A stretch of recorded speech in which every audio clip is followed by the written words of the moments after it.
Bismillahirrahmanirrahim.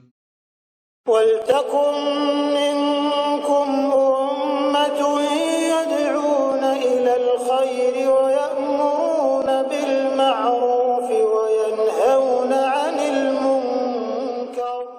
Assalamualaikum warahmatullahi wabarakatuh. Belajar kepada manusia sukses, manusia mulia, manusia yang Allah perintahkan untuk dituruti, yakni Nabi Ibrahim alaihissalam.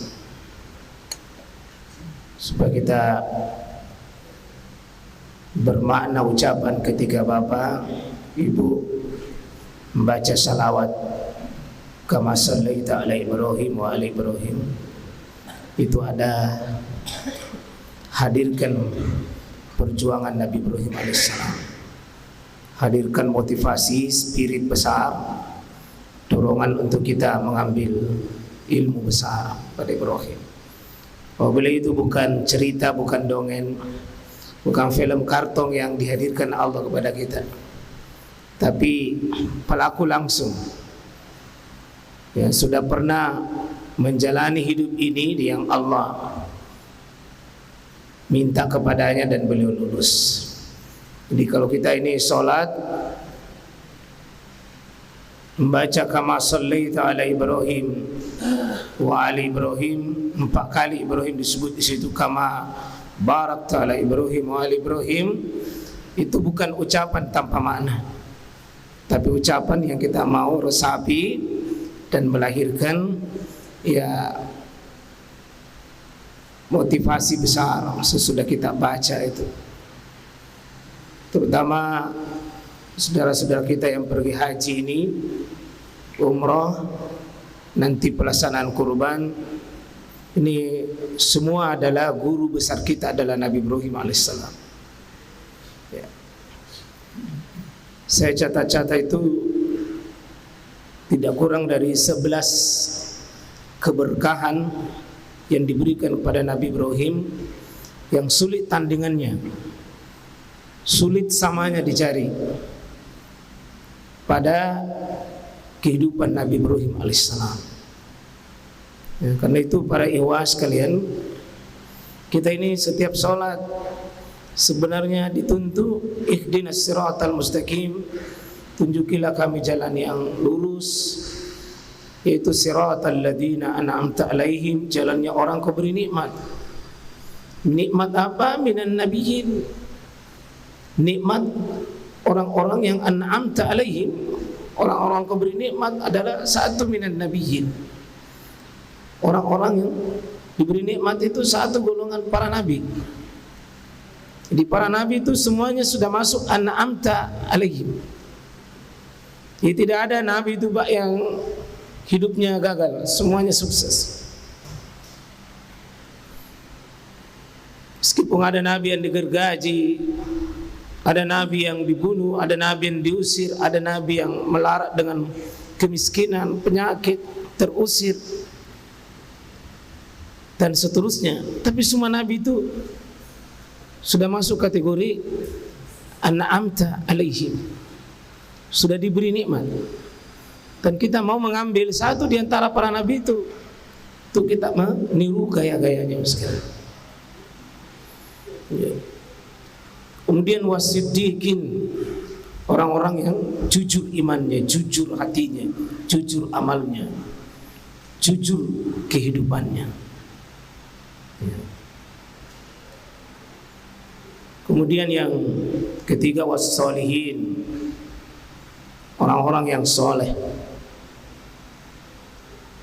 Ya, maaf, yang ketiga syuhada, orang-orang sudah menjual waktunya, menjual hidupnya, menjual napasnya, menjual apa yang mereka miliki, bahkan nyawa sekalipun dia. Wasyuhada. Kemudian wassolihin, ya wassolihin, prinsip hidupnya adalah semua menghasilkan kesolehan.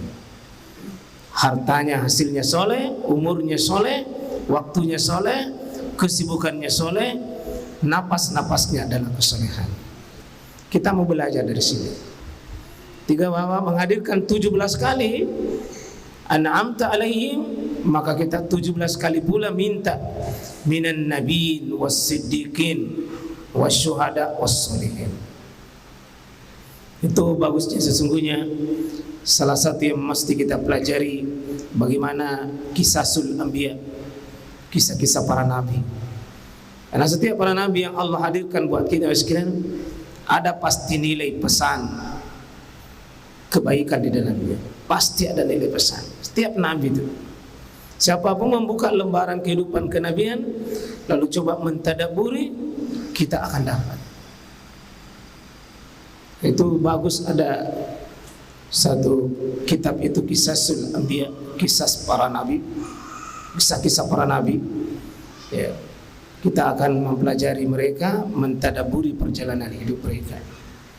Ya, kita masuk yang sekalian di Ibrahim karena amalan-amalan yang kita mau lakukan ini di bulan Zulqa'dah, Zulhijjah, itu juga banyak belajar kepada Nabi Ibrahim AS. Kenapa kita belajar sama Ibrahim? Karena ditunjuk langsung oleh Allah, qad kanat lakum uswatun hasanah fi Ibrahim. Sungguh sudah ada contoh yang terbaik. Jadi sepertinya gagal kalau kita baca ayat itu, baru kita baca itu ndak ada bisa sesuatu yang kita ambil dari. Kalau Allah mengatakan sungguh ada keteladanan pada diri Ibrahim itu yang terbaik. Kalau kita ndak menemukan keteladanan, itu berarti kita gagal baca itu ayat. Mungkin kita baca hurufnya tapi tidak baca maknanya. Ya. Coba tadi kalau kita sholat maghrib tadi sekarang, begitu kita sebut kama sallaita ala Ibrahim, apakah hadir itu perjuangan Ibrahim dalam pikiran kita? Kita sudah sampaikan di kajian kemarin, ingat ya, berulang-ulang Allah sebutkan itu terutama kepada Ibrahim, inna kazalika najzil muslimin, sesungguhnya kami akan berbuat baik kepadamu Ibrahim. Kapan Allah katakan akan berbuat baik kepada Ibrahim? Dan nanti Pak, Allah meminta 10 kepada Ibrahim, Allah balas itu hampir 20 balasan Allah kepada Ibrahim atas kebaikannya.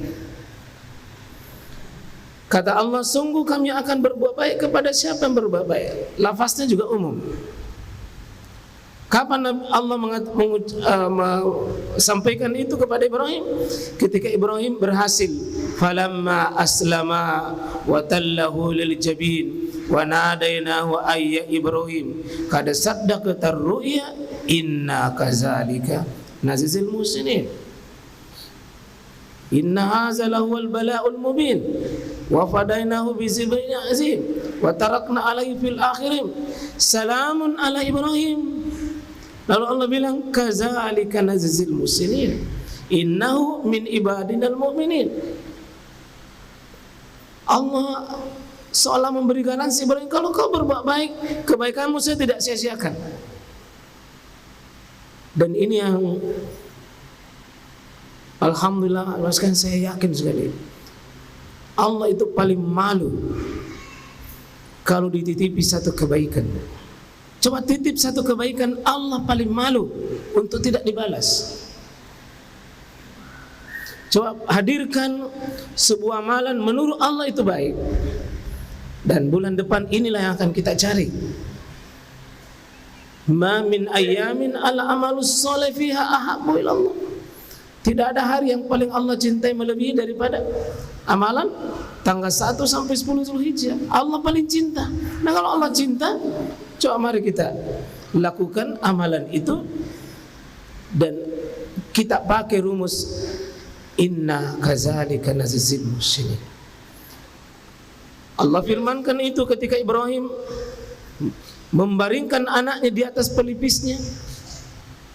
Sudah total dia menyerahkan diri untuk membunuh anaknya dengan tangannya sendiri, meskipun anak satu-satunya, anak yang tidak ada lagi duanya, yang 99 tahun ditunggu, 50 tahun dari pernikahannya baru ada, tapi tidak ada tawar menawar Pak. Allah mengatakan Inna kadzalika najzil muhsinin. Nah, kita ini mau, Pak. Coba buat satu amalan yang Allah juga jawab, inna kadzalika najzil muhsinin. Kita belajar bagaimana Ibrahim itu bisa hasilkan. Gimana caranya itu Ibrahim bisa melepaskan apa yang paling dia suka, dia mampu lepas. Kalau Allah yang minta.